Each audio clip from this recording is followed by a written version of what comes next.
All right. Here we go, back again on the other side of the coin.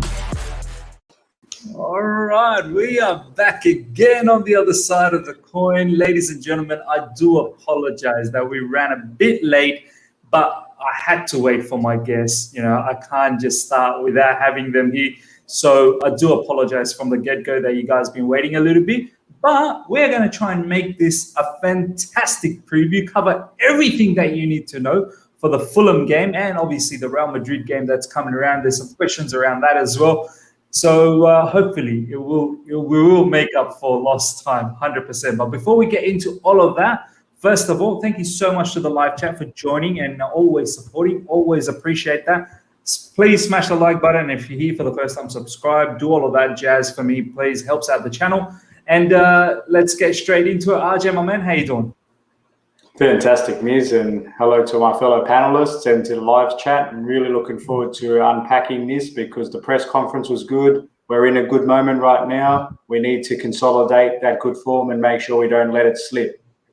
Absolutely, and that was pretty much the message from Thomas Tuchel as well, which we will dig deep into. Taron, my boy, what's been happening?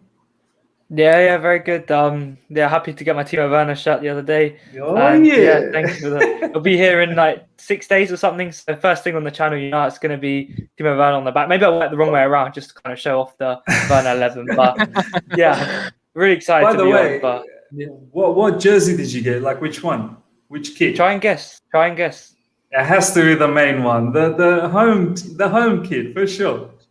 No, the light blue one. The light blue one. The away one. I'm sorry, the second light one? blue one is too nice. The light blue I'm sorry, man. I went for the light blue and it's nice, but you know that's my favorite one, and yeah. But I'm happy to be on. But yeah, I ordered one as well. Habits, the light blue one. So hopefully we get it. Oh wait, I think you're going to get it before me, way before me, because their company's in UK. So you probably get that.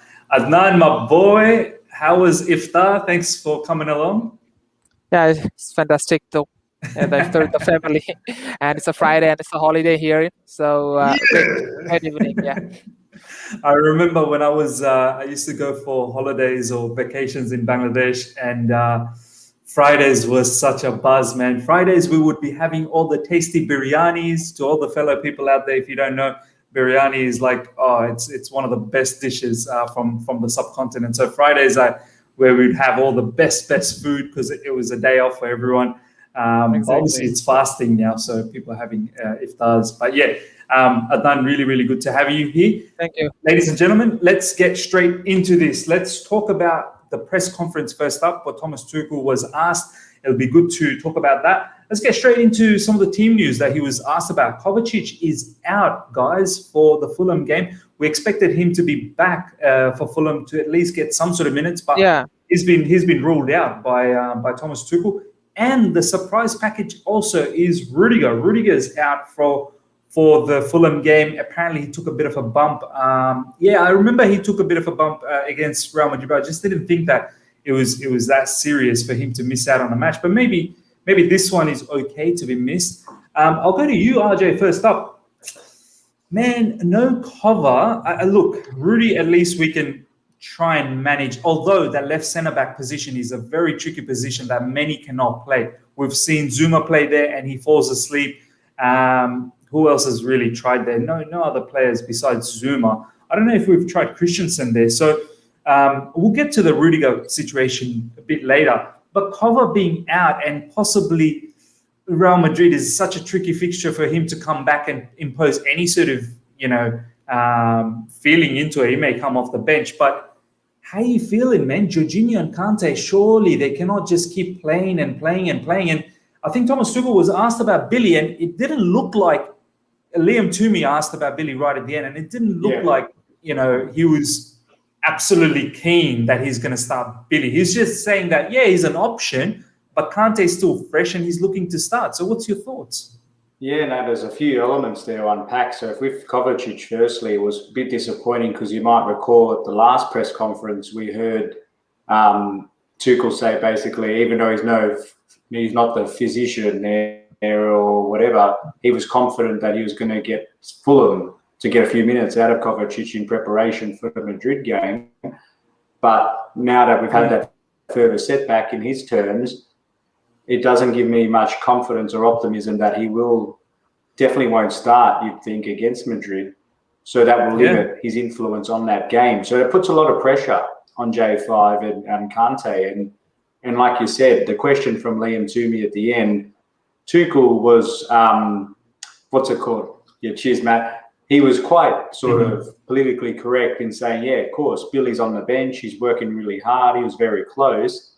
But he was also very complimentary about the professionalism of J5 and Kante, and basically said, I've been super impressed with their attitude and their health and rebound.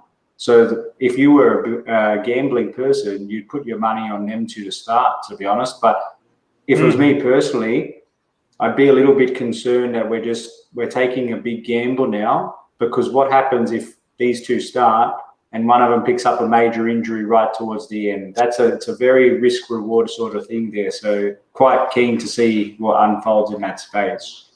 Yeah. I mean, I'm very worried for Judge. Yeah, I like this comment, by the way. RJ always comes prepared with this pen and pad.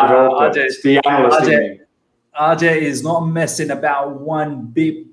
Just quickly as well, Rehan, thoughts on Loftus-Cheek's comment? 100% we're going to talk about that. That was a very, very bright point in that press conference, which I'm definitely going to touch, so stick around for that. But yeah, Taron, I'll go to you now. I mean, surely, Billy Gilmour has to be tried in one of these matches. Probably not the Real Madrid one. It's just too big. But I think probability says, even though Tuchel sort of downplayed it, I can't see how Jorginho and Kante just keeps playing. And I really don't want to see Mason Mount come into the midfield again in the double pivot. Do you feel, I mean, Jorginho and Kante could go back-to-back again with Fulham and the Real Madrid game? I mean, look, I'm not taking Fulham game lightly at all, because Thomas Tuchel said this is not to be taken lightly. We're still, running for the top 4 place. We have to win this. It's not like, we can just rotate everyone out of the team and just start playing, give minutes. But what's your thoughts, man? This has become a tricky situation with the whole Kovacic thing. Yeah, I've always said that. I don't care if it's Fulham, Real Madrid. They're all really important games from now to the end of the season.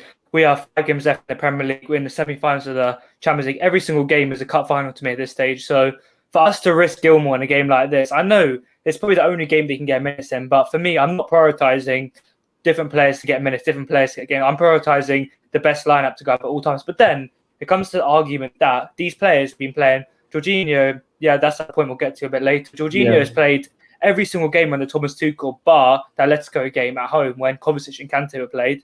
I believe that is correct. Maybe Mason Mount played alongside someone against Brighton, but Jorginho is playing back to back. Whether you can say he plays a not very demanding role, he's getting into physical battles. He's running much more than I've seen him in previous managers. Yeah. He's getting stuck in. He's covering ground. He needs a rest at one stage as well. We saw against Real Madrid during the week that I'd say he was a bit tired. He looked a little bit tired in that game. Yeah. That's understandable. I mean, he's not a guy who's known to have 99 stamina who's going to play every single game out. No, he's been playing every 3 days. Every 3 days he's been playing. That's why I'd say we probably do need to prioritize the DM in the summer, because look at this. We're playing a system with only 2 CDMs and we're having such issues with just one injury. We're risking it. Shall we play Gilmour as a youngster? Shall we play a player who's not really fit at the minute? Kante, who we need, let's be honest, we need Kante to be at its 100% every game, because that's when we see the Antonio Conte destroyer that we saw against Real Madrid, against Atletico.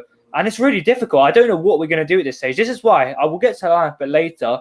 I'm going to be honest, this is probably the hardest lineup I've had to predict so far under Tuchel. Maybe this season. We have rotation, but we'll talk about that a little bit later. On this centre mid situation, it's honestly really difficult. I don't want to put Mason out there again against Brighton. For me, I don't want to risk the input he has going forward. RJ, you mentioned it really well in a stream we did before. When you push Mason Mount, who's such a crucial player, in the forward lines backwards, it just eliminates our threat up front. So it's honestly a really difficult situation. Tino Andrew, we're gonna have to start considering him. He's a bit of a bully in the midfield. We could consider does him. Does he play as a double six? I don't think he does. Of course. That's what I'm saying. That's literally what we're going to now, putting a Cam back again. So for me, Gilmour, I honestly generally don't know if I want to start him in this game. Just the magnitude of it, we can't take it easily. Fulham are going to be up. Fulham are based in midfield, bro. They're not. What you can versus Gilmour, Now, what I was going to say is just, Sorry, Taron, just very quickly, what I was going to say is what we can maybe hope for is that even if he doesn't start, which doesn't seem likely, if we can get some sort of lead, hopefully he can get some form of material minutes and give Kante a rest or Jorginho a rest. That's what I'm hoping for. Yeah, it's a good point. I don't know, because if we start Kante in the game, we could prove that's a good idea, because Gilmour could be good in this game. Fulham, I believe, will sit back. They're not going to try and attack us too much. I know they need a win, but they're not going to come out all guns blazing, high line FC, Liverpool, Man City. They're going to be, I say, a bit conservative. So this is honestly one of the biggest dilemmas I say we've had since, I know we've been through a lot of turmoil this season, but the sentiment situation is really sticky because we need Kante and Jorginho full capacity for that game midweek. But also this game is huge as well. So, I mean, Bob's uncle, let's flip a coin. Who we start in this game? Thomas Tuchel. I'm glad I'm not sitting in the manager's chair because this is honestly a really difficult decision, guys. I mean, it's difficult. 100%. The live chat's absolutely buzzing, guys. Thank you so much for all the comments. Looks like a lot of people have been talking about Billy Gilmour. Adnan, let's talk a little bit about this, and then we can touch on the Rudiger side of things as well. Adnan, from your point of view, do you think it's probably wise to give one of either Kante or Jorginho just a little bit of a break before the huge Real Madrid game where Adnan, those two, Jorginho and Kante, will have to be double shift that day. Absolutely. They will have to run. So it's very difficult for these two players who've been playing so much already to then also play this and then back it up against Real Madrid. Do you play Billy Gilmour in this one? Actually, I'll agree with the part with RJ. I think the stakes of this Fulham game is also very high.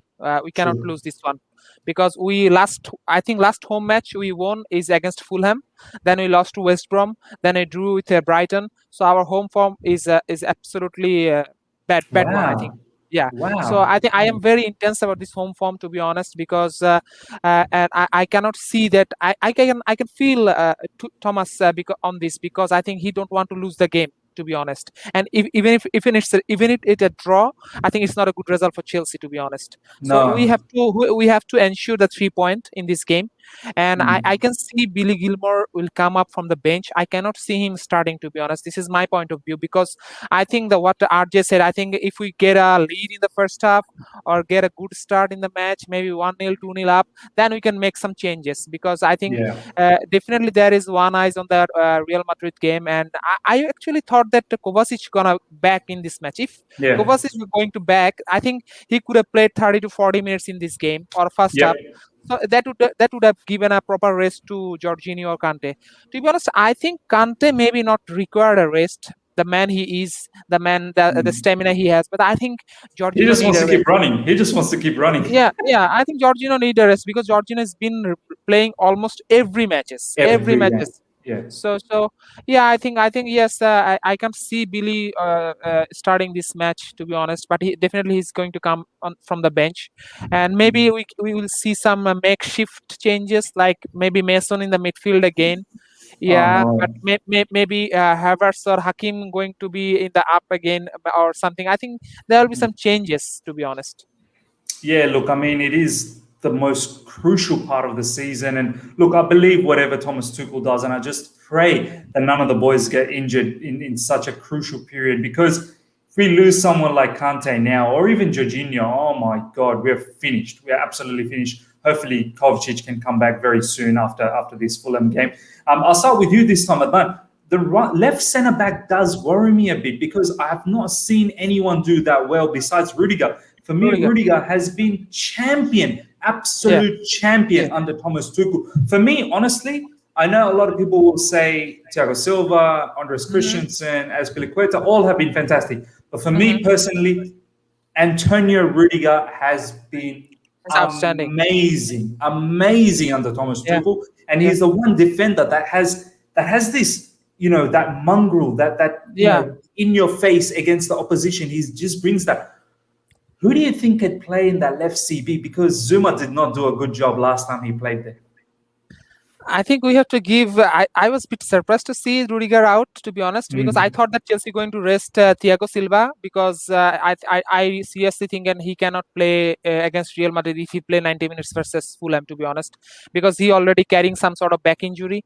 If you remember in the Porto game, he was substituted in the later part of the half. But I think I would not be surprised if I see Emerson starting in the left centre back position. Yeah, because he already played. He already played in that position, 1 or 2 match. So I won't be surprised, but I definitely see some changes. Maybe Alonso is coming back in the wing again. So not sure, but I think Chelsea will be compact defensively. But I going to see Zuma for sure in this match. Yeah, Zuma will probably be the natural one to fit. But okay, so if we expect maybe Thiago Silva gets rested, so it'll probably be Christensen in the middle, Azpilicueta on the right, and then Zuma on the left. Yeah. But the surprise pick could be that Emerson maybe on the left, because he has played there. It might be a tricky one. But Ajay, your thoughts on the Rudiger situation? How do you juggle that, knowing 100% now that he's out? Do you just now bring Azpilicueta back into the right centre-back position? Thiago Silva probably will get rested, so you bring in Christensen in the middle and then plug in Zuma on the left? Or possibly swap over, put Zuma in the centre and maybe Christensen in the left. Because I know Zuma's had his challenges in that position. Obviously, we keep harping on about the Southampton game. It's probably a little bit unfair, but that's when we considered our first genuine goal. But that said, I think the one thing that gives me a little bit of comfort about us being able to cover for Rudiger's absence is the fact that Fulham have only scored 4 times in their last 6 games. So they're not exactly a dangerous attacking rubbish. But naturally, they're going to score 5 now against us, like West Brom, and they'll feel like a total fool for saying that. Come on, we don't need that negative juju. But in all seriousness, I think we have enough in us from a depth point of view to cover that absence, even though how instrumental Rudiger has been for us. I don't mind the Emerson shout. Look, he's not my first choice, but he has played there, and we know Tuchel's known to play a wild card. He was actually quite complimentary of Emerson specifically the other day, you might recall. He single-handedly called Emerson out as being a consummate professional and someone that said he's willing to come in and do the job if picked. So that might have been a bit of foreshadowing. We don't know. I don't think he will start, but he might have some sort of bench role to play throughout the match. We'll have to see. But I don't think it's necessarily doom and gloom without Rudiger, because I do have faith in our options. That's how I see it. Yeah, no, fair point, man. Yeah, you're right. It's not doom and gloom. I mean, we've got players that can fill in, and I'm sure at this moment of the season, they will, definitely do a job and, try and maintain that defensive solidity. I hope it's not the way we did against West Brom, because Zuma was not great in that match in the left side. So yeah, I think it was collectively though, that wasn't it. Like, I know what you're saying, 100% agree, but I think it was one of those things is when it rains, it pours, and we were just awful across the pitch, unfortunately. And I'm glad, in one way, I'm kind of glad that we had that one bad result, because it's like we were all bad and got that out of our system. But, you know what I mean? Because if we lost 3-2, someone might say, oh, we were a little bit unlucky, no problems there. But because we got humbled, it caused a real shake-up, and ever since then, we've been quite strong. So perhaps a blessing in disguise. We'll see come season's end. No, 100%. Taron, we've covered a lot of ground in this press conference from Tuchel in our conversation already, but a few things that I do want to talk about, which was quite interesting. Let's talk about Ruben Loftus-Cheek, which was very interesting to hear from Thomas Tuchel. So the journalist was asking about Ruben Loftus-Cheek and, how much, he has any chance maybe next season. And I loved what Thomas Tuchel said. Thomas Tuchel said that we all know about Ruben Loftus-Cheek. We've known him back from Germany days when he was in Germany. And they were saying that they admire a player like Ruben Loftus-Cheek. He linked him with the likes of Michael Ballack. He said that Ruben Loftus-Cheek has that sort of game like Michael Ballack, which I think is an unbelievable sort of praise for Ruben Loftus-Cheek, because Michael Ballack is probably, ladies and gentlemen, if you don't know, in the national team arena, I follow Germany ever since I was a little kid. Before I was even a Chelsea fan, I didn't even know about club football up until 1999 when I started following Chelsea. Before that, it was all international football for me. I didn't even know that clubs existed. And I was a massive, still am a massive Germany fan. And Michael Ballack for Germany, for me, is one of my favorite players, honestly. And obviously, he played for Chelsea. So for me, that was a massive praise, Taron, that he's sort of likened him with Ruben Loftus-Cheek. And he was saying that, there was rumors even before that maybe Ruben Loftus-Cheek would go to Bundesliga. So they all know very well about Ruben Loftus-Cheek. And I sort of felt that Thomas Tuchel kind of slightly admires him with the inside. So it gave me a bit of a belief that maybe it's not the end for Ruben Loftus-Cheek. Maybe once this season finishes, let's be honest, I've spoken to a few Fulham guys and they're not too keen on keeping Ruben Loftus-Cheek. They're not really happy with how he's done this season. And it's clear to see he barely starts for Fulham, right? But I'm hoping that he can come back to Chelsea, get a good preseason under Thomas Tuchel, and maybe kickstart his career. I know Matt Ball in the live chat is absolutely buzzing about this. But Taron, what do you think, man? Do you think it's finished for Ruben Loftus-Cheek, or maybe there's some light at the end of the tunnel? Well, my honest opinion about Loftus-Cheek is I feel like Tuchel is going to be positive. He's not going to lie and say he doesn't know who he is. I feel like someone asked about Mark Gurhey before and he said, I'm not quite sure, I haven't spoken to him much, but around Loftus-Cheek, he was really positive and he was upbeat. It seems like he's definitely aware of him, which is good signs. But my honest opinions are that, yeah, we needed a good season from him at Fulham. We put him to a potential relegation struggling club and we expected him to be one of the star players, be carrying Fulham up to survival. And unfortunately, whether Thomas Tuchel's come out and said, I'm a big fan of him, I don't think it'll be enough for him personally to come back. If he went to an Everton or something and didn't do well, I'd understand maybe he'd have another chance. But we really expected a big season from him where he'd impress all of us. I'm sure a lot of Chelsea fans watch the Fulham games just for Loftus-Cheek. And there's not many games apart from maybe the start of the season where I can say he's done enough to break in this already talented pool of attacking players. Where he would fit in this system right now with a 3 at the back system, will he play in a centre mid role next to maybe like a Kovacic kind of role? I'm not quite sure. I say he'd be more like one of the attacking front 3. And then we come to the conclusion that we have Havertz, Pulisic, Ziyech, Werner, Abraham. You can't even get in at the minute, even though he was our top goal scorer last season. So for me, I don't honestly think Ruben Loftus-Cheek has a big future at Chelsea. I know there was a few reports from Simon Johnson and other people saying that Chelsea aren't too interested in keeping him. But if Tuchel's a fan of him, he is a manager. He has the final call. So I'm going to say, don't say 100% it's done. Give him a little chance and maybe he could be. We've mentioned it already that we're quite weak in the midfield areas already at Chelsea. So whether the board decide to not go out and, even though you've seen it before, they've gone out and bought like a huge player, maybe they'll stick with some of our loan players who have performed. But Loftus-Cheek, like I said, has not performed to a standard that we need at this club to keep him at the club in the future. So unfortunately, I'm going to come to the conclusion that I don't think he's going to be at Chelsea next season as a starter, maybe a rotation player at max. But I don't see Loftus-Cheek having a revival in his Chelsea career, unfortunately.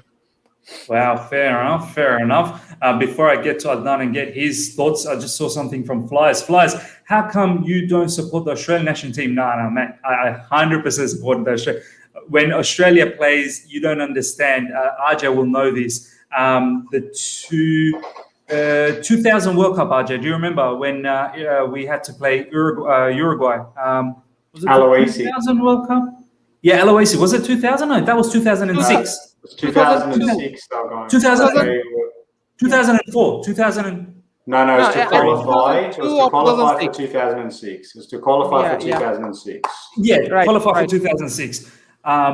Flyers, if you were there, I was in tears. That particular match, second leg, Australia, I think, RJ, as I remember, it was, I think we lost 1-0 at Montevideo, and then at home we needed to score 1. We scored 1, we took it to the penalties, and Aloisi scored. The whole Sydney, the whole of Australia was in absolute pandemonium. I was in tears. Video. It was great. Huh? It was a great moment. It was a great moment. That was a great moment, man. That was a great moment. I 100% support Australia, but I came to Australia when I was in 1997. So I wasn't here forever. I had a life before Australia, and that's why I was always following Germany. My first World Cup was Italia 1990. That's when I started following Germany. So, and Germany won that, by the way. Germany won that. I was only 5 years old. So that's a little bit of history with me, Flyers. I 100% support Australia. I'm just saying that, follow Germany way before that as well. So Australia is definitely a team that I follow nonetheless. Adnan, let's keep continuing about just on this Ruben Loftus point.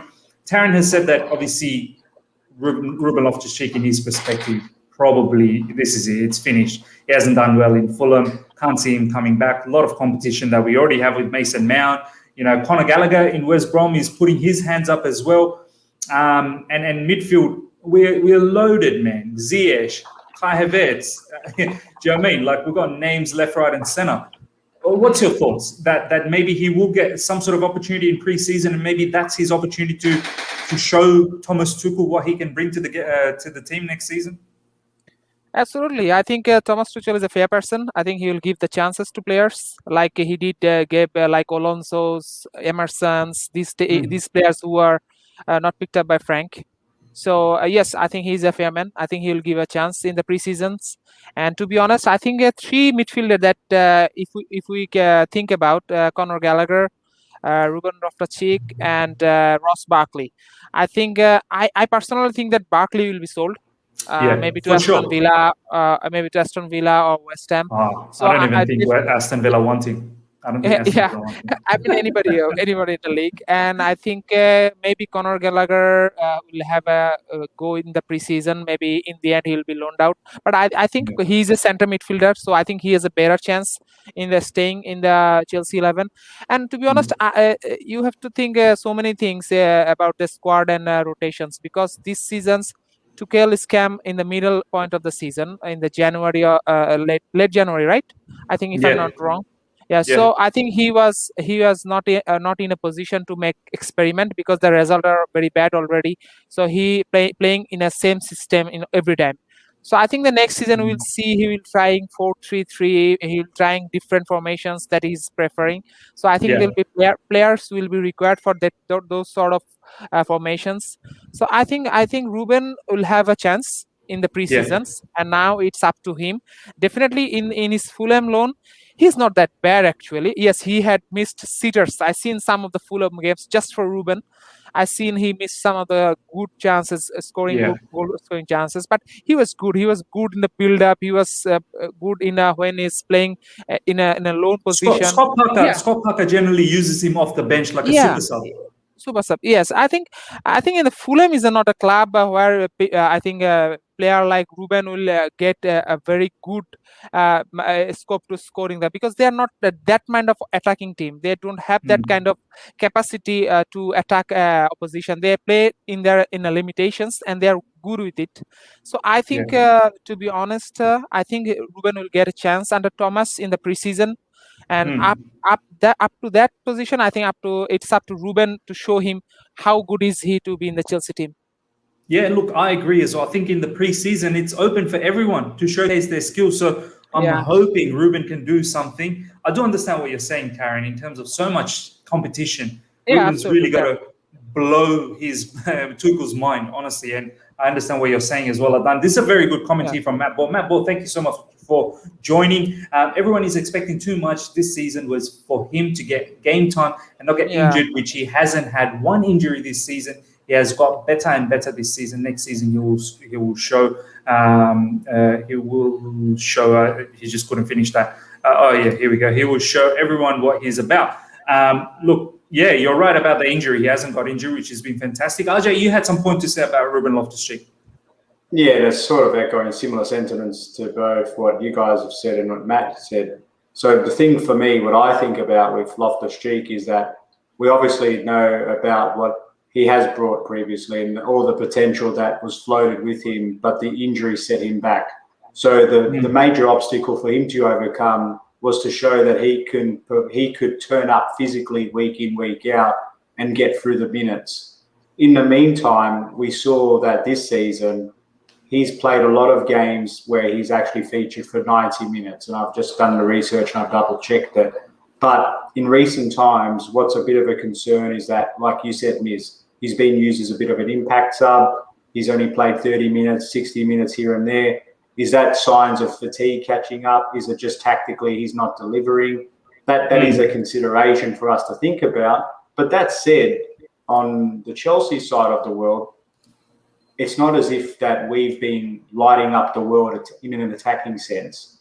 And because we haven't been able to do that, it gives the opportunity for Loftus-Cheek to come in and actually put his name in front of Tuchel and say, I can actually add something different to your front three here because quite clearly at the moment, even though we're seeing shades of good, we're seeing a lot of matches where we're just not quite potent up front.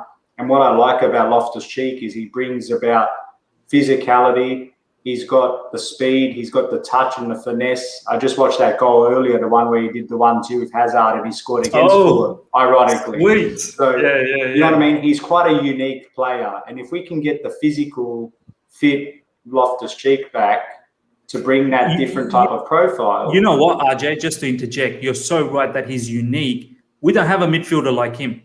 We really don't. That's why that's why I'm thinking if I'm Tuchel, he brings a different type of profile, and that different profile is another option. So it's just the chapter isn't closed. That's all I'm saying. I don't think he's a shoe-in, but at the same time, it's not like Danny Drinkwater, who's completely off the radar. So that's what I'll say on that. However, the biggest competition is Mason Mount, because Mason Mount is becoming that midfielder that is scoring for us. So, and Mason presses, he defends. Yeah. So, he's going to have to really. I like this comment from Petit. That injury has destroyed his game. Ruben is coming back slowly, agreed, but we also know Chelsea levels now. There you go. Very, very good point. We know what Chelsea requires. That's enough about Ruben Loftus-Cheek. Hopefully you guys got that Ruben fit that you guys all needed. Let's talk about one last thing for the press conference before we talk about the whole preview of this game. I'll go to you, my man. I was going to call you Timo Werner, but your name is Taron. My man, Taron, the press conference, obviously, they're not going to let this go slide, let this slide away. They're going to ask about Timo Werner, but I loved how Tuchel tackled it. And Tuchel said exactly what we were thinking, Taron. If you remember, our boy Ryan did a thread not that long ago, and in there we were talking about, it was my tweet, and then he re-quoted, he was just being a bit of a smart aleck, and then we all had a bit of a laugh and giggle about it. And I said that I think Timo Werner, he's overthinking. I feel like, boys, and correct me if I'm wrong, obviously I'm going to get Taron's point of view, but I'm going to get all of your point of view, and the live chat as well. 75 people on right now. Smash that like button and let us know about Timo Werner as well, what I'm just about to say. I feel like Timo Werner, Taron, he's too quick for his own good. I feel like he gets into position far too quickly. Then he's got too much time to think, and he's not letting instincts take over. He's overthinking the situation. And this is what Tuchel said. Tuchel said that he's not letting his instincts take over. Just let it be natural. Don't think where you're going to hit and then you hit straight to the keeper. Just naturally smash it, and in your natural ways, you will hit the goal. And Tuchel was saying that he's overthinking situations lately. He's overthinking it. So it's exactly what we talked about, Taron. So do you expect this player? I mean, look, this season it is what it is. He's still done very, very good in terms of goal contribution. But next season, maybe it's something that he can think about, that sometimes he just needs to slow things down. He's too good for his own good.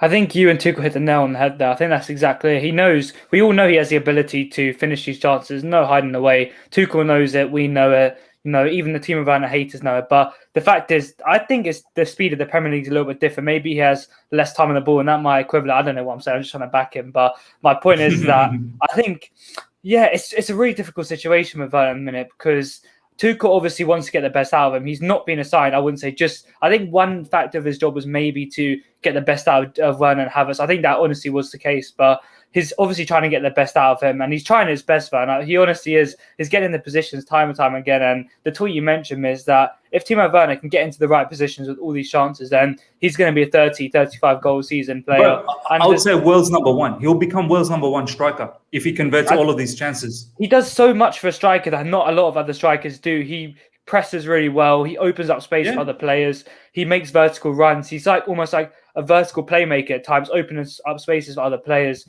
And the only thing that's missing for a striker, it's ironic, is his goals. And once he starts scoring the goals, then he's going to be one of the most complete strikers. I'm going to say, I've been watching highlights of his hold-up play. I saw, someone made a compilation about it. The way he's holding up these big defenders now, he's definitely been working on that. At the start of the season, he was losing the ball time and time again when he was playing up front under Frank Lampard. But this time, he's getting up. He's really helping. He's nodding onto Pulisic. He's chesting down for Mason Mount.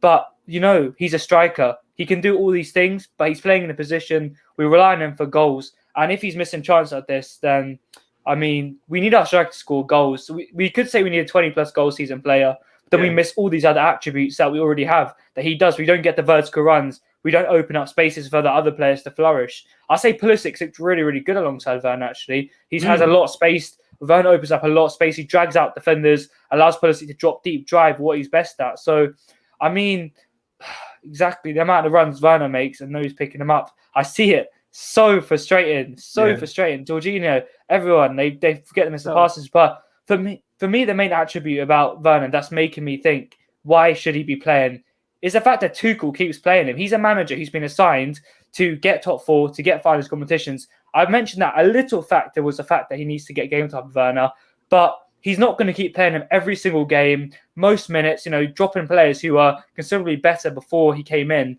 just because he's a player he needs to bring in. There's definitely attributes that Tuchel likes, that Werner has. And we can all see it. It's just when the goals start coming, I really hope it's like a waterfall. It just keeps flowing, and it doesn't stop. That's what I want to happen, because it's happened at Leipzig. I saw it at Tottenham Hotspur Stadium, the look in his eyes when he scored that penalty. This guy is hungry for goals, and you can tell he keeps going. He doesn't give up like other strikers. He keeps fighting, he keeps getting in positions, and it's a shame it's not going in. I don't know what it is. He was cursed, I believe, but it's bad. But Tuchel keeps playing him, so I believe in Tuchel. That means I believe in Werner. So for me, Tuchel's right, and he needs to start scoring goals. But the things he does for the team are absolutely unmatched, in my opinion. No, for sure, man. I just want to bring this comment out. It's so funny from Pratik. Pratik, I love you, man. Honestly, you give some best comments in the live chat. Did you guys heard Thiago Silva's wife also criticized Werner indirectly on Instagram? Later deleted the post. 100% saw that, my man. I saw that on Instagram, and I was laughing my head off. It's funny that she deleted it. Look, she probably had to. Probably Silva probably got on the phone. Can you... Please, babe, just delete that. Delete that right now. And he had to probably delete that. Adnan, look, all jokes aside, there's a reason why Thomas Tuchel keeps using Timo Werner. And it's obviously he needs to score those goals and he has to put them away. Thomas Tuchel understands that. But Thomas Tuchel really appreciates all the other things that he does as well. Press as well, clever movement. As Taron was saying, his hold-up is getting better as well. Right. His pace absolutely scares them. I read something, I'm not sure if you saw this anywhere, Adnan. I read somewhere, some of the Madrid fans were saying that Real Madrid was not pressing the way they normally do, or they weren't as high as they normally do with their defensive line, is because they were worried about Timo Werner and his pace, because what he can do with his pace. So, Adnan, obviously there's an issue with the goal scoring, but there's still a good player in him, right? Absolutely. I think Thomas will keep picking Werner in the remainder of this game. In fact, if you count from the Fulham to Leicester match, in the last match of the season. So my position is here because Werner will going to play, because I saw a very interesting report after the Madrid game that Real Madrid normally press high. Real Madrid normally play in a bit higher line. But they didn't able to do so because Timo Werner was in their passing line. He was pressing in their passing line. So what happened is that they do not able to pick those passes to their players. And Timo Werner did that very well. That is why, that their defenders not able to pass the ball to Modric or Kroos. So this is a very important point. Yes, he's came here at Chelsea to score goals. But you have to think that these are the things he do off the ball movement, like he and Mason Mount, they are very important without the ball. Very important. So this is why he's doing, and this is what he's doing, to be honest. But yes, it's sometimes very frustrating to the fans that he's sometimes in a very good position, not able to convert those goals. But I think it will come. I still think that under a full preseason in Thomas Tuchel, maybe we'll see a lot better from Havertz, Werner, Pulisic. I think we'll see a lot better from these players if we get a full preseason under Thomas Tuchel. And I still think this is his first season at England, so I think he's still learning. And the thing is, one thing I do feel that I think he's a bit soft mentally. This is my take. I think he's a bit mentally soft because when he missed a chance, he's really get shattered in his mentality. He get very nervy and all, because I think when you see the save Thibaut Courtois made, Yeah. This is a good save. You cannot deny that. That is a very good save. I think it is only possible for Thibaut to stretch a right leg like this because he's a tall guy. But I still think if you maybe could have been shoot it in the right or left side, but he shoot it directly. But I have a big feeling that Timo Werner at this age, he cannot be a flop at Chelsea. He's still young. He's still young, man. He's like young. 24. Yeah, he's still young, and he's already contributed 22 goals, assistant scoring. Yeah, still he and don't forget the penalties. Penalties are not even counted. All the penalties that he won for us. In fact, he given up the penalty role to Jorginho, to be honest, if you think, because I think he missed one of the penalty in the league match, if I'm not wrong. Then since then, he did not able to take the penalty. Just this is show he's still mentally a bit fragile. He's not fully confident about it because Timo Werner is all about power shooting. If you see his last year Bundesliga game, still in the Chelsea's this game, he's always shoot very, very powerful shooter of the ball. So sometimes I think he learned the process with Thomas. I think in the coming games, I think he will make some sort of impact for Chelsea. No, for sure, man. I have faith that this kid has to come good next season. I do also want to say that if he keeps missing this prolific stuff next season, I don't know how much it's going to be tolerated. This season, yes. And this is what I want to ask you, RJ. RJ, it's very important, isn't it? I mean, we forget the fact that it is his first season in London, in Premier League. And these players are human beings. Like, it takes time to adapt in a different environment. You know, he's had to learn the language as well. It's not like he was fluent in English. You know, they don't speak English that fluently in Germany. And obviously he had to leave his parents, family, friends, everyone, move into a new environment, make new friends, new sort of society and whatnot. We forget those sort of things that are so important, RJ, isn't it? Like, we know as mature individuals how much it affects us when we go to a different place and we sort of go into our shell a little bit just to sort of scan what's going on. I mean, it's not any different for a footballer, right? Yeah, 100%. Nobody wants to hear the reality that they are people stripped behind all of the fame and the professional football stars that they are. That does have a factor, and especially in the world of social media where every sort of bad touch you do gets amplified 1,000 times over than the average person like you or I. But you're actually picking up on some of the comments you guys made, some very good points. The way I look at things, and it's not just with Timo Werner, but it's any sort of position, is that there are a number of different elements that you are required to perform as part of your role. So for a striker, it's shooting, it's hold-up play, it's movement, it's off-the-ball runs, it's defensive responsibilities, all of those things. The problem is with Timo Werner, he ticks all the boxes, but the one fundamental is he's not finishing, and that's his primary goal.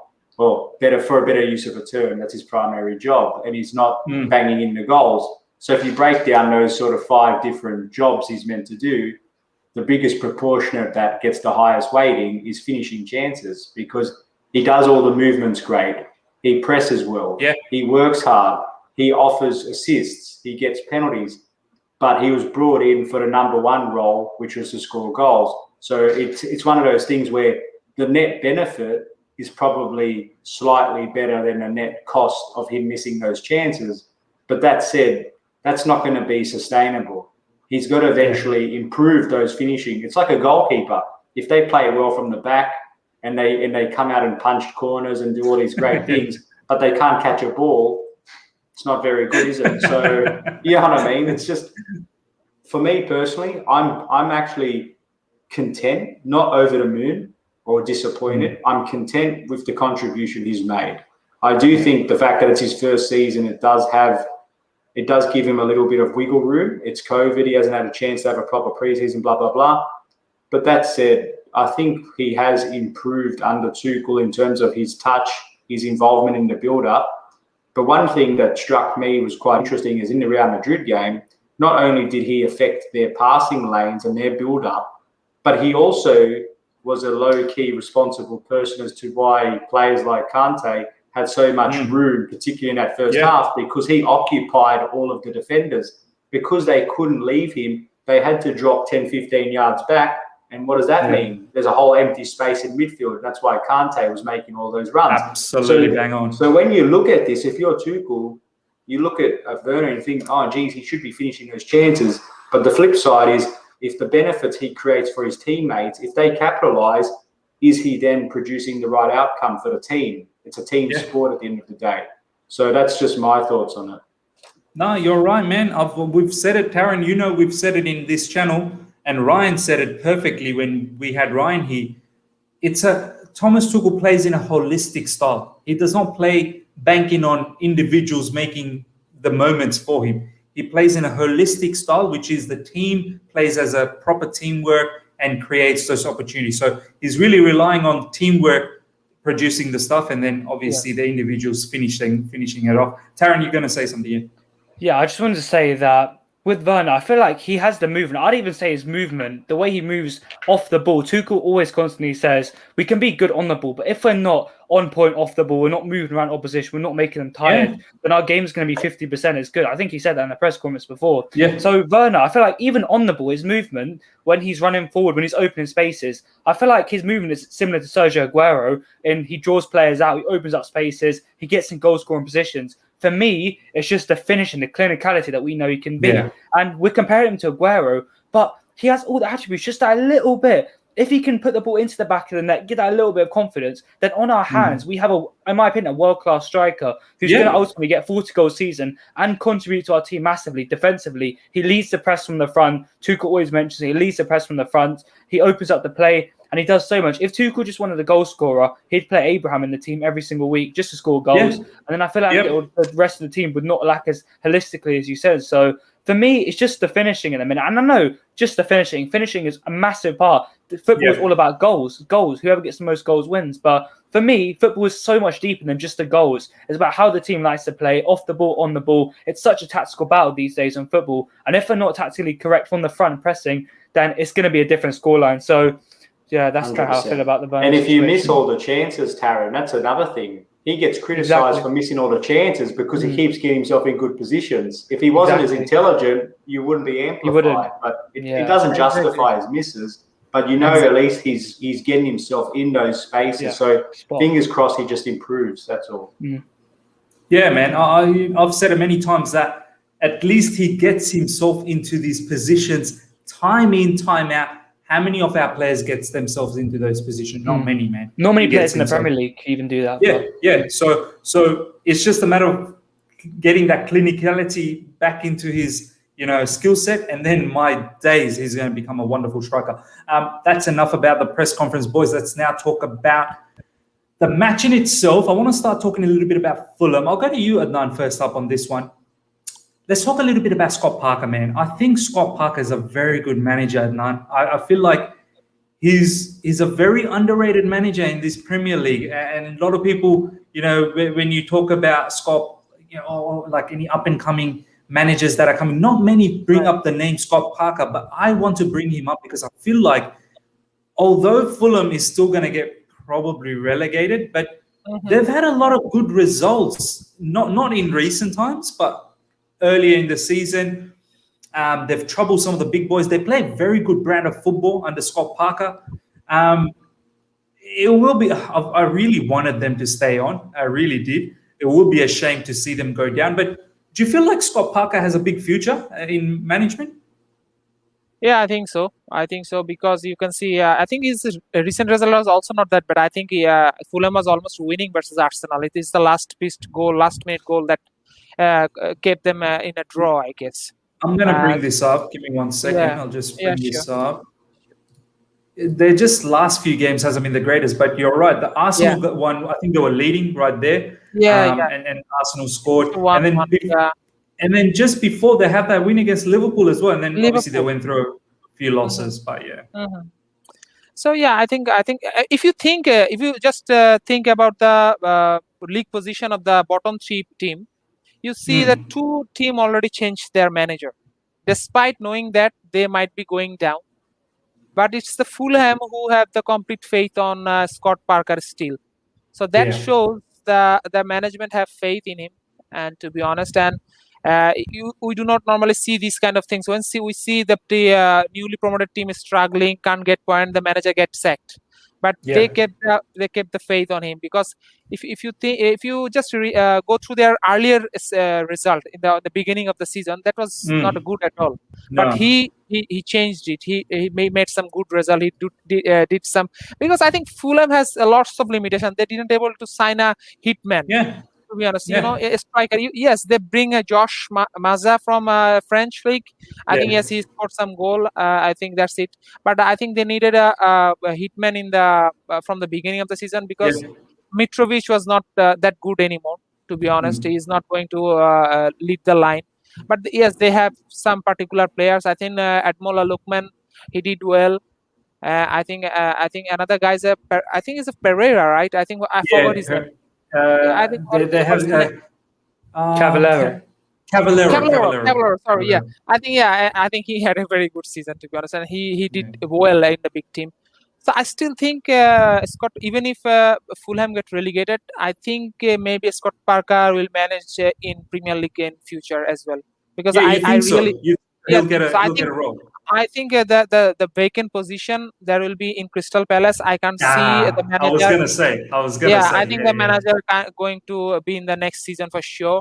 I think I hear some news that Frank Lampard going to be in the Crystal Palace job. I think I don't think so. Frank will take the Crystal Palace job, but I think yes, there's big chances. There's some job will be available in the Premier League, and I think Scott Parker is one of them to fill up in that position. Yeah, man, I would love to see him Crystal Palace, because I wanted to ask you guys about this, because looks like Crystal Palace are a bit fed up with Roy Hodgson and his style and whatnot, and I don't think they're progressing much with Roy Hodgson anymore. And someone like Scott Parker could definitely do the trick. Maldini's middle finger, my man, thank you for joining the live stream. As always, we'll be gutted to see Fulham go down. They have played the game the right way all through the season, but have been unlucky with few results and playing shabby in few. You're absolutely right. Just too many draws where they were leading as well in some of them. Taron, I'll go to you now. The whole Crystal Palace move, I really do want to see Scott Parker shine. I really do. I think this guy has... Look, I don't want to be disrespectful. I think Frank Lampard was a very good manager for us last season. He done a lot of madness for us last season, but I still feel Frank needs to go somewhere else and develop his managerial game a little bit more, just maybe a mid-table to a lower table team, and really see how things are there, and then slowly come back and hopefully one day manage again a top club if that's what he wants to do. But I think Scott Parker, in terms of the managerial, let's say, caliber, I think Scott is a little bit higher than Frank Lampard in terms of managerial caliber. That's my personal take. Right, I feel. Do you think Scott Parker will probably, if Fulham gets relegated, do you see him going back with Fulham, or do you think he may get a shout for this Crystal Palace job? Well, first of all, the point you made about managerial caliber, I can understand that Scott Parker got promoted with Fulham, but let's not forget that Fulham team last season, the squad they had, I mean, it was much better than the squad that Lampard had at Derby, and it was just the fact of one game from going up to the Premier League. But in my opinion, this is not just because I'm a Lampard fan. I think Lampard did more than Scott Parker did in his managerial career. But the Scott Parker move to Crystal Palace, I think it suits really well. Let's think about it. Scott Parker works good with players like Lampard. They have Eze there, they have Tyreek Mitchell, they have Rita Wild, they have loads of great players that it could work. It seems like something that could happen. Crystal Palace could rather go for Scott Parker. I think it makes more sense than Lampard. And Roy Hodgson does not look like he's going to stay next season. Strong reports, his contract's ending in the summer. Also, I think it's 11 players out of contract to Crystal Palace. Some of these, I think, are older players. So I think Scott Parker is actually a very good manager. And I'll explain why. I think at the start of the season, we saw Fulham, they were coming out, they were not very good defensively. He stuck with two centre-backs for the rest of the season, Adebayo and Anderson, who've actually looked really good. It's just down to the fact that Fulham's squad as a unit, as we mentioned. Sorry, Ryan's made such a good word. Holistically, literally, the champ catch right now, we always use that word. That he stuck with that kind of that too. He stuck with Robinson, Ola Ines, his kind of back four. He's not scared to throw his players out of the team. He's all about results.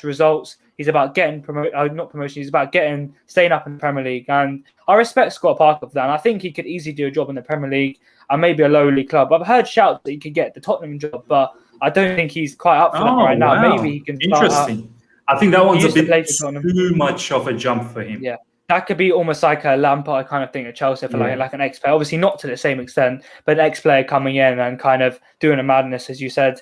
But yeah, Scott Parker, I have to rate him. He's a good manager. He's gotten the best out of Lookman, who I want to give a bit of credit to Lookman. He missed that penalty really embarrassingly against West Ham, and he's come back and he's really looked amazing under Scott Parker. I'll say Caballero's had a pretty bad season in my opinion. He's missed a lot of chances. He's not looked clinical. Yeah, I was going to say he's missed a lot of chances. He gets into positions just like Timo Werner gets into position, but missed a lot of chances. So I should like him then, shouldn't I? But no, I don't like. I'm not the biggest fan of Caballero. I'm not going to lie, but Scott Parker, I have to give a lot of credit to him. It's just I say Fulham deserve to stay in the Premier League in my opinion. They've just been short. They're not a team who's getting whipped week in week out like other teams in the league. They're a team who've come narrow, 1-0, 2-0 losses here and there, but. Again, we come back to it's a results-based business. Just unlucky. They beat Liverpool away. That's why I'm a little bit nervous of this game. They have very good away form. A very interesting stat for you guys right here. I believe it's 26 losses in the Premier League this season. How many are away games? Do you guys know? Ooh, how many? 6 out of 26. Wow. And they've only scored 9 goals at home, I believe. So Scott Parker. So they have a very strong away record. Yeah, under Parker. I just feel like it's a little bit of inexperience at times that cost him his in-game management, that cost him from becoming a Premier League survival manager to kind of just below relegation. So I think the Crystal Palace job would definitely make sense, in my opinion, with better players, with Wolves Zaha, he could get him firing, Eze, he could get him firing. Obviously, who's the other striker? Mateta, who could do very well. Scott Parker. It's a stronger team than Fulham. So. Exactly. And I say he's done very well with this squad. Fulham, in my opinion, don't have the best squad that should be fighting high up in the Premier League, but he's actually got them playing good football. So with the Lampard and Scott Parker debate, I'd say Parker would probably be more likely, and Lampard should go for like a Everton, something like that, or a little bit more, below the range, but not like your top Europe's elite. Yeah, no, fair point. RJ, we should not take Fulham lightly, man. We really shouldn't. I know. I just want to quickly bring this up again, just for everyone to see. Yeah. Not this. I don't want them to see us again. But this form here, it's a bit of a misrepresentation. Fulham really should have beaten Arsenal. Arsenal got that late equaliser. Against Wolves, I didn't watch that game, but 1-0 is a very narrow loss, obviously. Aston Villa is the only one that obviously put them away. Leeds, Fulham, another narrow loss. Man City puts anyone away. Liverpool, they had a win. And then when you see it's just really narrowly losing, they had a win against Sheffield. Yeah, they're always in the fight, aren't they? They're like, that's look at this, 2-0 against Everton away from home. Look at that. So, I mean, RJ, we can't take these guys lightly. We remember we played them in January. I'm pretty sure it was January. Mason Mount with that goal, but they looked like they were the better team for a lot of that particular game. And in fact, they probably should have been ahead before we scored in the second half with Mason Mount. First of all, thoughts about Scott Parker and his management at Fulham, and also, Fulham as a team under Scott Parker. It's something that if we take them lightly, we're probably going to get done, even though we're managed by Thomas Tuchel.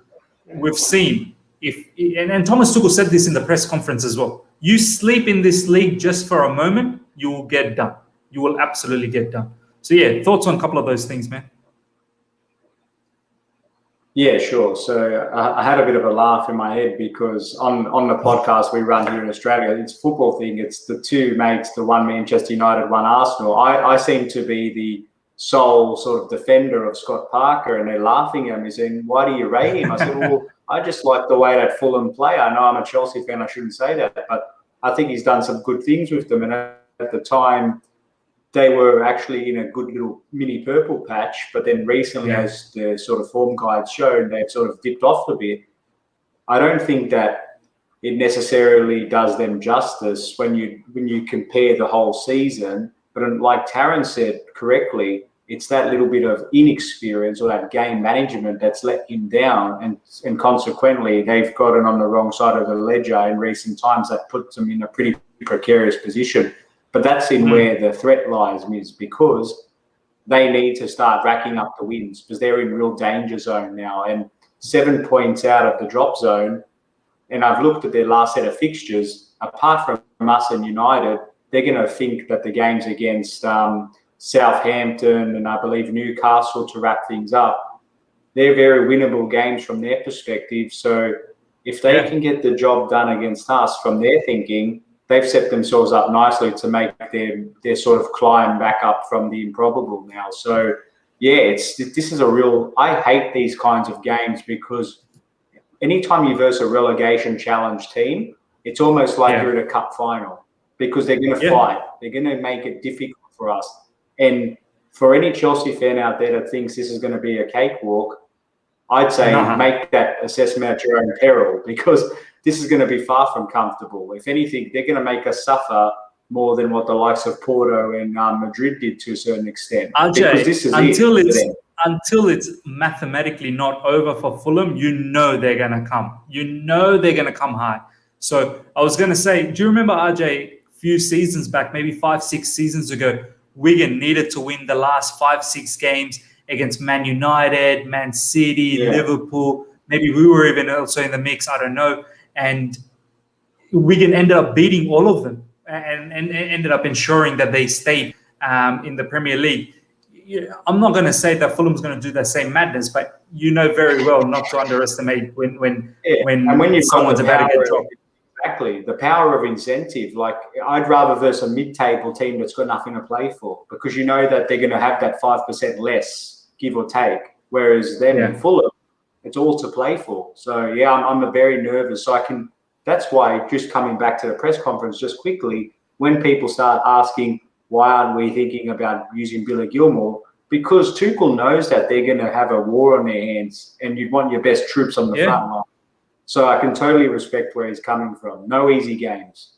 No, 100%, boys, 100%. Deep State, thank you for joining. Every game is a must-win. Yeah, we're in the top 4 race. We have to keep winning. We're in the Champions League. We got to win to get to the final. We're in the FA Cup final. We have to win to get the silverware. Everything is must-win.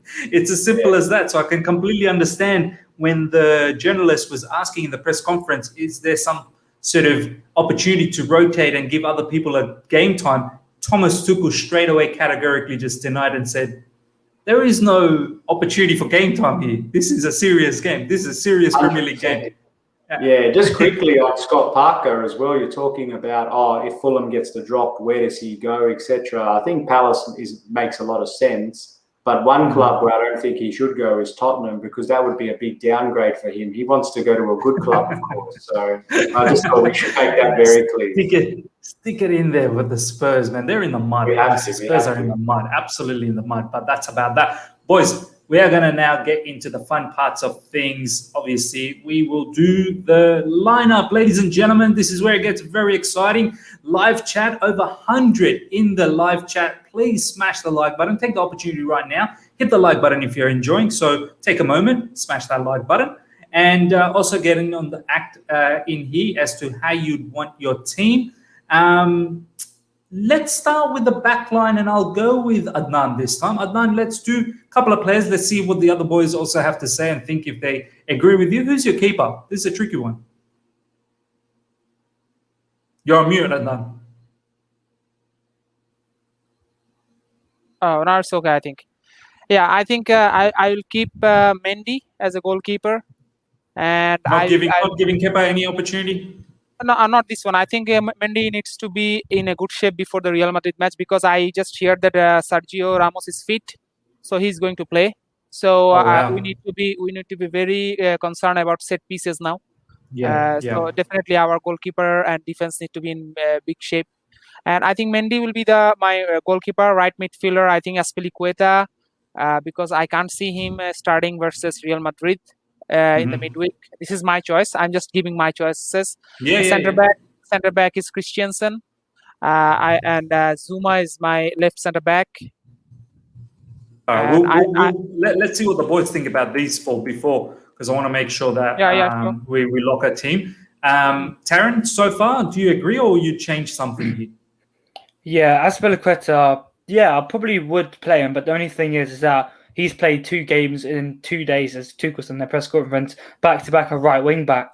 constantly being box to box at the age of, we've agreed he's not really suited to that position and maybe doesn't have the stamina for anymore. So I think maybe a point we could exercise is giving Aspi rest, but we're already giving Silva rest, who obviously we need to give him rest. He's played 2 games, and I don't think Rudiger as well. I don't think we can afford to have 3, including Rudiger, 3 huge leaders. So we're going to have to sacrifice one of them for their fitness. And I think, why not be El Capitano to be the guy who sacrifices his work rate? He can just have an extra day sleeping the day after, and we'll calm. And also, Taron, in the right centre back, he won't have to go up and down as opposed to being in the right wing back position.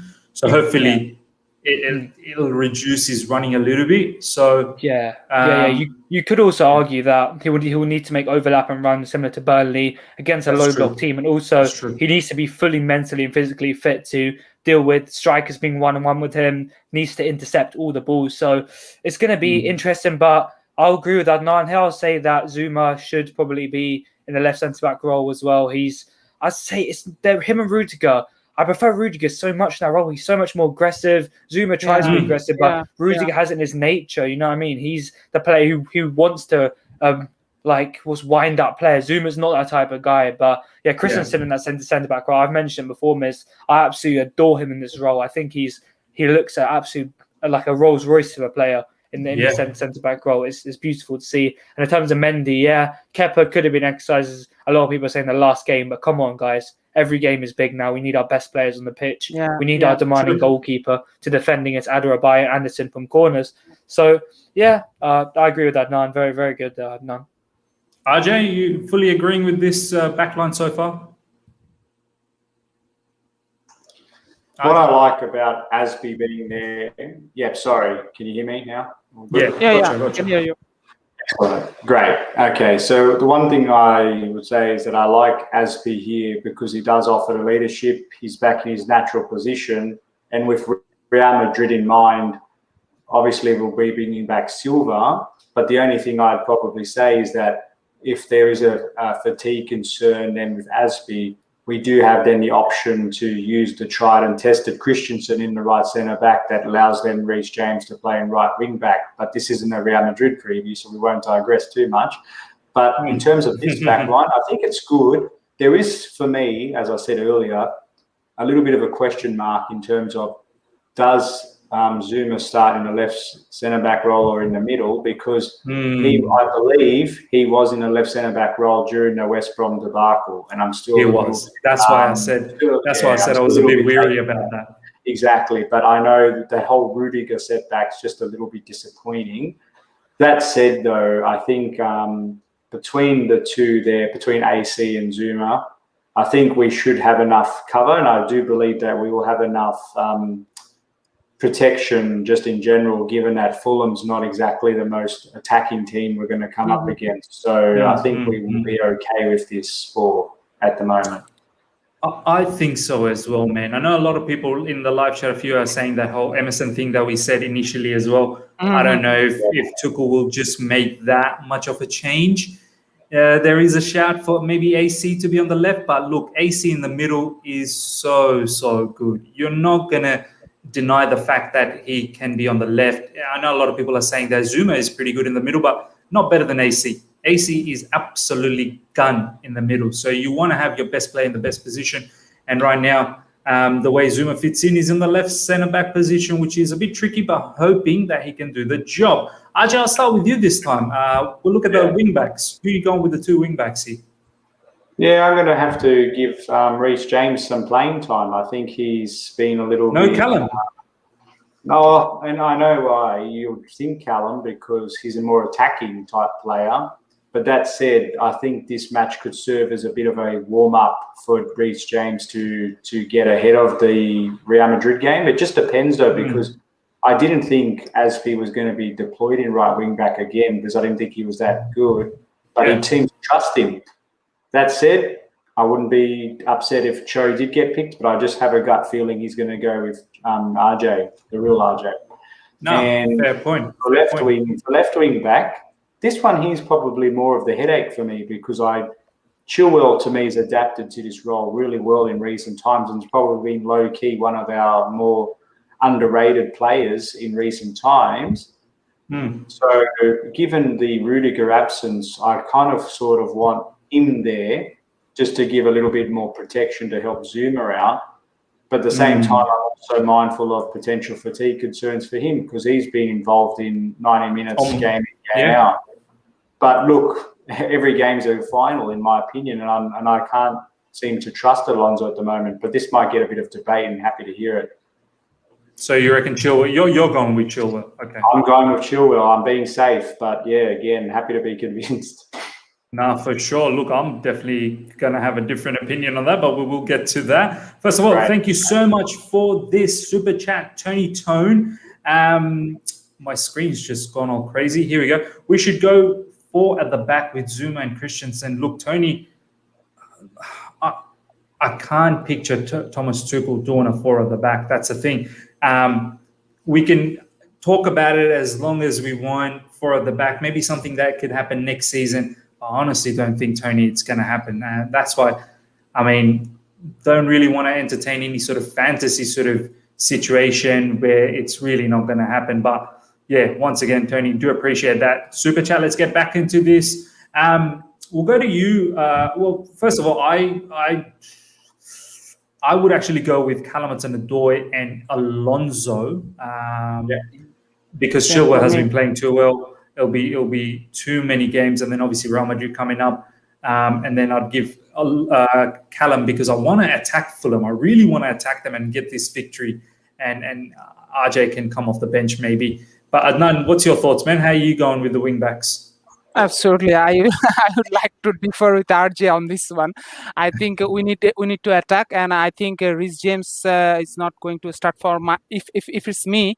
So I will take Hudson-Odoi in the wing back, and I'll give Chilwell a deserved rest before Madrid game. So I'll pick Alonso or Emerson. I think Alonso will get my nod because he's been a bit attacker in this position. Yeah, no, fair point. I mean, against Fulham, I know we don't want to disrespect Fulham 100%, but at the same time, we need to put them away. Taron, Cho Alonso, or what RJ was saying, RJ Chilwell? Yeah, I'm going to agree with RJ. I don't think I want Alonso in for this game. I'm sorry, the West Brom game was kind of a big red flag warning. Or you could say it was one-off, but the things I saw from Alonso and Zuma is really not for me, unfortunately. I'm going to... it's difficult because Chilwell's been playing back-to-back, and I've mentioned that he is a player who can play these type of games back-to-back, but we need a Chilwell who's in these, really in a really fit state. But for me, it's going to have to be Chilwell. And the thing about Hudson-Odoi and Chilwell is we've not seen them two paired together for some reason. I think it might be what Ryan was saying about kind of the diamonds and one left-back kind of being at the bottom and one kind of overlapping. They're both overlapping. So for me, it's going to be Chilwell and James. I think if Hudson-Odoi was to come on, it'll be off the bench. So I'm going to kind of go in the middle ground. I don't know if I think RJ went for both of them. Yeah, so I'm going to go with Chilwell and Reece James. I think Reece James. We've been watching Azpilicueta there for a few games, and we kind of, if you see Reece James doing a few madness up there, we're going to be absolutely astounded. So for me, I'm going to go Reece James. If we need Hudson-Odoi, he can come on off the bench and he can provide the threat that we need. But Ola Aina, I feel like, I mean, who played it? Anthony Robinson is quite quick.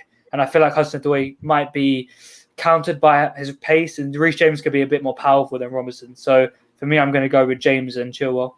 Yeah, and just adding to that, sorry, just very quickly to justify sort of that RJ selection or the no Cho selection for me, and perhaps it's controversial, but I just don't think that Tuchel really is trusting him to start these big games. And the way he spoke at that press conference, he's treating this as a must-win. This isn't a sort of a break game. And it gives me a little bit of concern that Cho can't seem to convince Tuchel to give him a start in some of these more significant games, but he might pull a rabbit out of the hat. So we'll see. Yeah. No, fair point. Live chat, we've gone 2-2. Adnan and myself have gone with Callum Hudson-Odoi and Alonso. It's obviously a combination that hasn't been tried too often.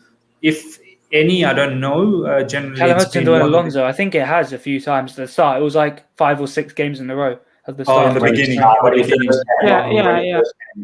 Yeah, but in recent times, he's really not tried that combination. And then obviously we've got Taron and RJ going with Reece James and Chilwell. Live chat, let us know who you want. Obviously, it's a bit of a split at the moment, so we're going to keep it empty. Live chat, give us your combination of who are the two players that you want to see in the wing backs, and then we'll come back to it. In the middle of the park, Taron, I'll start with you. I don't think we really have much options here besides Jorginho and Kante. Unless are you using Billy Gilmore at all? It's difficult. It's difficult. I've mentioned before, Tuchel is really taking this game seriously. So am I. Every game is important. I don't think this is a game to risk Gilmore. FA Cup game maybe was before, and he didn't do enough in that game for me. So the only real option here is to play Jorginho and Kante, but maybe not have Kante playing that kind of really energetic, high pace, high everything, adrenaline kind of player. We need to be a bit more conservative. But for me, it's going to be Jorginho and Kovacic playing there. Yeah, man. The way Tuchel spoke, and look, he could be bluffing. One thing I will say though, Miz, is that Tuchel kind of always mentions quite a lot in his press conferences about some players needing a rest due to overload, and that kind of infers to me that he has a really strong fitness and analytical team behind him who know when a player kind of needs to rest much better than I think the previous team. So I'm actually going to trust whatever Tuchel puts out. I don't think there's not been many serious injuries since Tuchel's come in, apart from Kovacic. Thank God, bro. Apart from that, exactly. Thank God. Apart from Thiago Silva and Kovacic, I think he's really got that kind of overload side of the game right. Considering how many games we played, such a little amount. You see, Leicester players dropping like flies.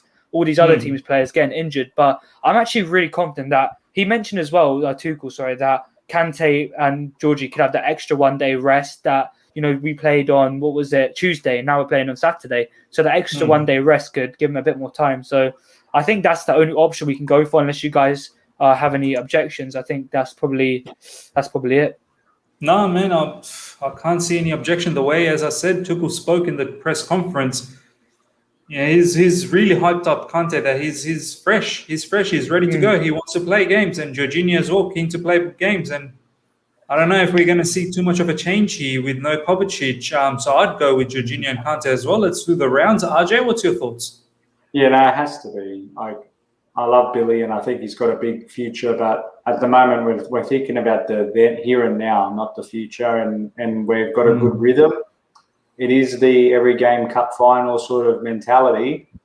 And I do think my concerns around Kante are lessened to the extent that he has had some periods of rest before, like given that he's overcome some recent injuries. So I think that's where the sort of trust or confidence from Tuchel about his energy levels, because he's had that forced rest as a result of those injury recovery times. So I think we're okay in the Kante department. The Jorginho one's the bit of the red flag for me because he's not athletically blessed, as we know and we said earlier. But I think Tuchel's probably taking a calculated risk here by saying, fingers crossed, George pulls through this game, covers back in for the Real Madrid game. It gives George a bit of an opportunity to have a little bit of a rest, whether or not it's a starting position or not. He's probably just banking on getting through this game unscathed, and then we can worry about sort of Real Madrid going forward. But I think we have to go with this too. No, for sure, man. Understandable. Adnan, similar for you as well, Jorginho Kante? Yeah, I think it will be the same as we in the beginning of the show we said. I think we'll change. Maybe we see Jorginho coming off maybe after the 70 or 65 minutes. Then we'll see a bit of Billy Gilmore or maybe Mount going to that position. I think, yes, this will be the thing because we can't afford to lose this game. Absolutely no, because the home form is really concerning me. Our last win is against Sheffield United. So it's a long ago. So need to win this one. 100%. That's locked in. Jorginho Kante. I'm going to start the front three. This is where we have all the debate of the world happening. I'll start and see what you guys have to think. For me, I'm wearing his jersey, and yes, I am biased like that, but for me, Ziyech starts. He hasn't been starting last few games. I think this is the game he starts. This one also, he's locked in. He's another player who hasn't been playing, and I think he can definitely do a job up there. Kai Havertz with Ziyech, and I will have to give... This one's a tough one. Pulisic played so well. Timo Werner, he's played well as well, but I think I might just go with Pulisic, give Werner a bit of a rest, and he'll probably come back for the Real Madrid game. That would be my front line, boys. Start with you, Adnan, this time. What do you think about the front three? Is that what you would go with, or you have different ideas?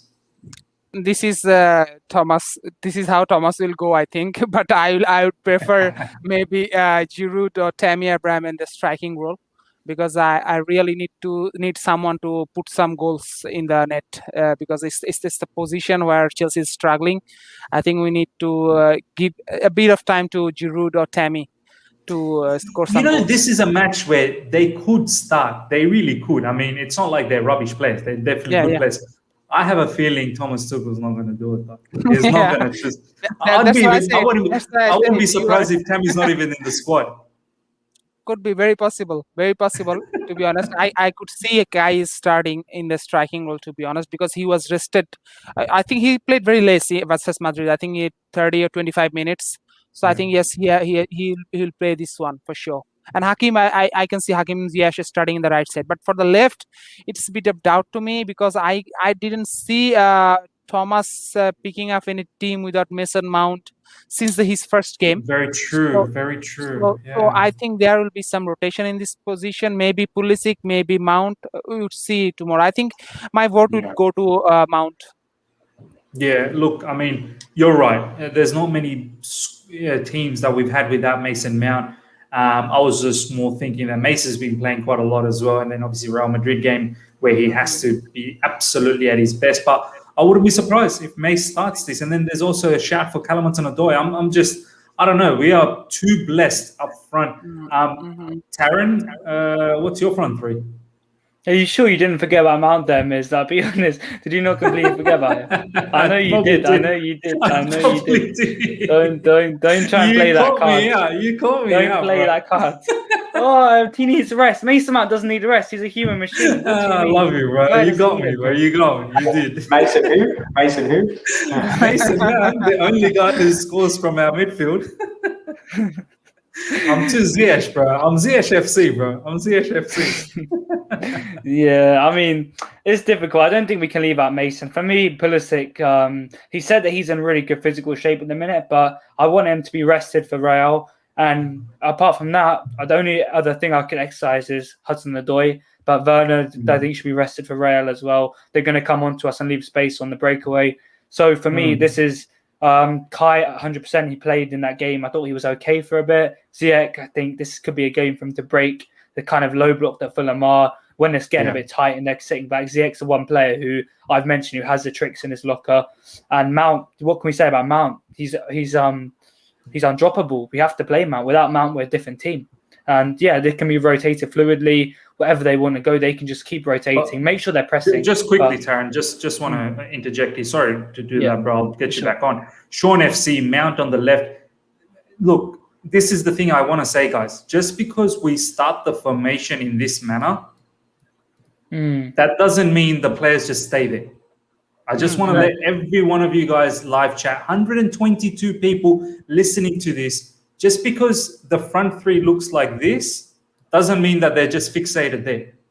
Under Thomas Tuchel, if you guys have seen, they all move around. So, it could be like this. Do you know what I mean? So it may start off looking like what we had, but it could very well be like this, or it could be like this. Do you know what I mean? So do not get fooled by the formation that's where they're going to be. I'm just doing this for the sake of it. Mount on the left is not always on the left. He could be there. He could be shifting around. Not could be, 100% they'll be shifting around. But yeah, Taron, go on. Also, a point that Tuchel made about Ziyech is he mentioned before the game how he really did deserve to start, and he was probably the one player who was closest not being in the lineup. So I guess that doesn't mean he's going to start this game. I think that's where the most realistic. But I will say that we're completely blinded to some of Tuchel's lineup sometimes. We've come out in previews and been so confident. Last week, we were kind of saying, is it Werner, Pulisic? And we had no clue who was going to start. Aspilicueta's playing right wing back. So I will say it's going to be very unpredictable. I wouldn't be surprised if Tammy starts. I really wouldn't, or Giroud. It wouldn't be a shock to me, whoever starts, if Aspilicueta's play centre forward for this game. I really wouldn't be that surprised. But, well, he keeps making those runs, doesn't he? Aspilicueta. Yeah, saw how upset he got the other day when they didn't play him. So, Ajay, what's your thoughts on the front three? Oh, I'm loving this discussion, and I think, look, I like the way you've got to set up, Miz, and And that's why a little bit of me was I wanted to go Chilwell because of the natural chemistry between Mount and Chilwell, to be honest, on that left-hand side. And the bit about Pulisic is that I agree 100% he's in form, but despite what Tuchel says about him being in physically good condition, I'm still not over his injury demons, and I don't want to risk him before a Real Madrid game. So I want to package him nice and safely for that game because I do trust in the depth of our front three. And I do think with what you've got on the screen there, that looks to be the deal. But equally, talking about pulling a rabbit out of the hat, I wouldn't be surprised if, he does decide to maybe look to throw Cho on that sort of left-hand side and then save someone like Pulisic or Ziyech for later in the match, drop Cho back into sort of like a right wing-back spot for like RJ who might start there. So I don't know. I actually like that front three for this particular game with having Real Madrid in mind and preserving Timo Werner for that game. So, actually, let's do this. Let's lock this in so that we get a better picture. Let Adnan and myself win the Cho argument, and you guys can win the Chilwell argument. So we got 50-50. We got a bit of a balance, you know what I mean? We all win over here. Even though I think Chilwell, that's, I feel like it's a game where he could rest, but then again, look, he maybe doesn't need the rest. Only a few more games to go in the season. We need the best ones out there. But for me, Cho, we need to attack. We need to attack Fulham. We need to make sure we get them. And I think this is a lineup that could satisfy the situation. Boys, just quickly, Adnan, you happy with this lineup? Yeah, that's fine for me. I think, yes, I think I could argue about the Chilwell position, but I think maybe we think that this is a game where he could get a rest. But but that's also true that we need to win the game and we need the 3 points. And also, I think to be honest, I have a very good feeling that Hudson-Odoi will start. I don't know why, but this is as a genuine feelings that he'll going to start any of the position, maybe in place of the Ziyech, in place of the Reece James, but I think he'll going to start. Yeah, I think his best position to start probably would be the right wing-back position. I just can't see how he takes any of the forward position because we have too many options there. That's why I feel like I'm like you, Adnan. I think he's going to start, and I feel like it could be the right wing-back spot. RJ, what's your thoughts, man, on the lineup? You happy with it? Yeah, it looks good. It's pretty balanced, like you said. Alonso offers more attack, but you've balanced that out with Cho. So we don't want to just go all-out attack and leave ourselves exposed in transition. So especially with some tired legs in that middle area with George and Kante. So I think that's a pretty reasonable compromise we've come with. And I don't mind that front three, as I said, for this contest. So it looks good. No, brilliant. Taron, your thoughts on the lineup? Yeah, I'm happy Hudson-Odoi was the player instead of Alonso, to be honest, because you wouldn't ask me about him in the review. But Hudson-Odoi is a player that can... I feel like when Hudson-Odoi kind of starts, it's like it forces the other team to sit back a little bit more as well. And it kind of stops them from coming at us as they would. Because when Hudson-Odoi is played, we don't see teams coming at us because they know if you let us break away with Hudson-Odoi, Mount, Ziyech, Pulisic, whoever's starting, then it's going to really cause issues. So it's interesting however you look at it. But that lineup, on paper, not everything's about paper. We know that. But that should be enough to beat Fulham. Come on, that should be enough. But we need to go out there and play with mentality, strength, character. Without Rudiger, without Silva in that team, it's going to be difficult. But I think they can do it. I think the boys can do it. Aspie's going to come back in there. And everything's good. I think we can get the win. No, for sure, man. I'm happy. Everyone's happy, seems like, as well. This is the lineup, ladies and gentlemen, that we are going with against Fulham as the panel has chosen. Mendy at the back, keeper. Zuma, Azpilicueta, Andres Christensen, Callum Hudson-Odoi, Chilwell, Jorginho, Kante, Ziyech, Mount, Kai. Let us know what your thoughts are in the comments. Let's quickly go to the boys. Let's do some score prediction before we wrap things up. Adnan, what you are expecting for this game? I'm expecting a win for Chelsea. That's the main thing. that's the big thing. And I think we need to score some goals. I think in the end it comes to a goal difference and all. I think still we have a good goal difference, but I think we want to exercise it more well. I think if possible, win 3-0, 2-0 I think it will be a fair result. And absolutely an injury-free match as well. That is the most important thing now. The injury-free. Let's see. No, for sure. Injury free. And I'm also predicting, I'm thinking a 2-0 victory. I think we can keep a clean sheet. I think 2-0 is a very respectable one. RJ, your thoughts on the score? Yeah, I think it. Originally, I was thinking 2-0 in my head, but I think I'm probably going to be a little bit more conservative and scrape out a 1-0. I just think they're going to make it really difficult for us, and we'll just get the job done despite dominating possession territory. But I think we'll have to work very hard to get that goal. Yeah, no, 100%. The beautiful game. Thank you so much. No, actually, not beautiful. I keep thinking it's beautiful. The beautiful game. Thank you so much for joining. This team is too good for Fulham. There you go. Brilliant. Sean FC, 2-0 win for us. We've got Matt saying 2-1 for us to win. Declared 1-0. Wow. That's yeah, I want. I really, and then he said that that's Chelsea way. Definitely want more than 1-0. Look, a win's a win. The beautiful game back again. 3-0 Chelsea halftime score. Wow, we're going to have a lot of celebration then. Taron, to close things off, my man, what's the score prediction? Yeah, I don't want to go too bold here and say 3-0 halftime. I just know 100% that's going to come back in my face. So I'm going to go with, I'll say a 2-0 win. 2-0 win, I say, is probably safe. I'll say 1 goal and towards the end of the first half, the Fulham being a bit conservative, a breakthrough, and then second half later on, Marcus Alonso off the bench, overhead kick, and then we'll see. I love how you go, I'm not going to go with the 3-0, but we'll go with the 2-0, but Marcus Alonso overhead kick. Craziness comes out of nowhere. Ladies and gentlemen, that's our preview. Hope you guys all enjoyed it. Live chat, you guys have been unbelievable. We had close to 140 people at one stage, which is crazy for a preview. So thank you so much for your support. Take the opportunity right now before you leave, smash the like button, then leave. If you're here for the first time, subscribe, and then do see us for the review.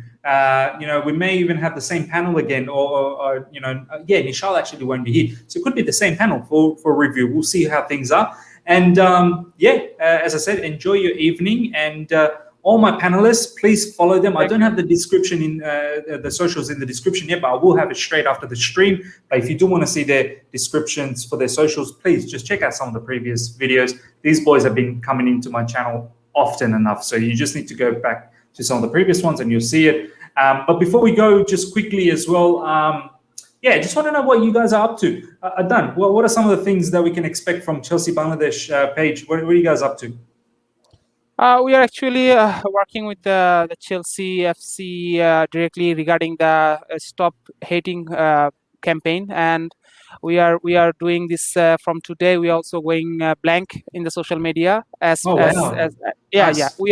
We all the supporter staff of the Chelsea FC forums. I mean, all the official supporter staffs. We are going to follow the same procedure at the club. We are going to blank. I love it. Yeah, and this is our current process. We will blank as I think 3rd May is the day. I think till the 3rd May. Yeah. 3rd May. So that will be the process. I think in the Twitter and the Facebook page as well.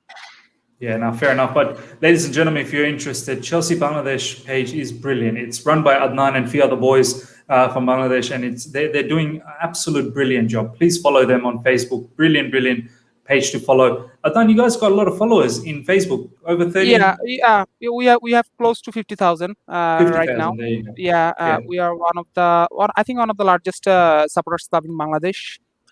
In terms of Facebook followers, we are the first maybe, but in terms of number of the supporters club, yes, in Bangladesh we have a big presence of Liverpool and Manchester United. Yeah. But yes, Chelsea is right up there to compete. Oh man, I can't wait till I come back to Bangladesh and do a live show straight with you guys. Have the Paul guys in a restaurant or something, food. Have the live chat going. And also Jonathan. And also Jonathan. Taron, my boy, what can we got any podcasts coming out? Yeah, we had yesterday there was a podcast out, top 4 kind of 5 games with a West Ham fan, Tottenham fan, Liverpool fan, obviously me and another Chelsea fan. That was a really interesting topic about what we can expect of these last 5 games, who's going to grab that last place. And we have a podcast coming out, I believe, tomorrow morning with Ryan, who's on this channel quite a lot, Carefree Tactics. Right. That's going to be interesting. And Thomas Tuchel break down how we like to play with our goalkeeper, defence, midfield striker, and a little bit about Timo Werner and Abraham as well. And then next week we have a podcast with Marius Fischer coming out, who's a German tactical analyst. He's, I believe, does analysis for Rafa Honigstein, so that'll be quite interesting. And then, yeah, we'll just see what goes on. Probably some Champions League content, then end of season reviews. Going to be a lot of preseason content coming out of the Perfect Hat-Trick. But also, I want to say, check out, yeah, it's quite good. Check out Chelsea Bangladesh Twitter, and also RJ's podcasts are very, very good. It's a football thing. I know RJ will say a little bit more than me. It's a football thing, and the Balanced Blue Brothers podcast, all great content. So, this is a very talented, and obviously the other side of the coin, obviously, is an amazing channel. So check out everyone's content. Very, very good. Brilliant. RJ, what were you guys coming out? I think something came out earlier today, I believe, episode. Yeah, so thanks very much, Taron, for your endorsement, buddy. So it's a football thing. As the name suggests, we talk about football. The main concept is Premier League. I represent the Chelsea contingent, hopefully pretty well. We've also got two other mates from Manchester United and Arsenal. So we, of course, feel very sorry for them that they're substandard clubs. So we make peace with that. But it's just quite lighthearted. It's an all-around the grounds review and try to talk about the topical themes for the week. And like you said, Taron, the Balanced Blues Brothers pod. So it's me and a few others that talk analytical about Chelsea's performance and more broader topics. And aside from that, I continue to write articles for the ever-growing The Chelsea Social. You've probably heard of them. If you haven't, I recommend them because they're a great bunch of guys and people there. So like us here in this chat and those on live chat, we're just passionate Chelsea fans, and let's hope we get the win. Brilliant. All right, boys, thank you so much for your time, guys. And as I said, enjoy the evening. We'll see the match tomorrow. We'll come back for the review. Until next time, everyone. See ya.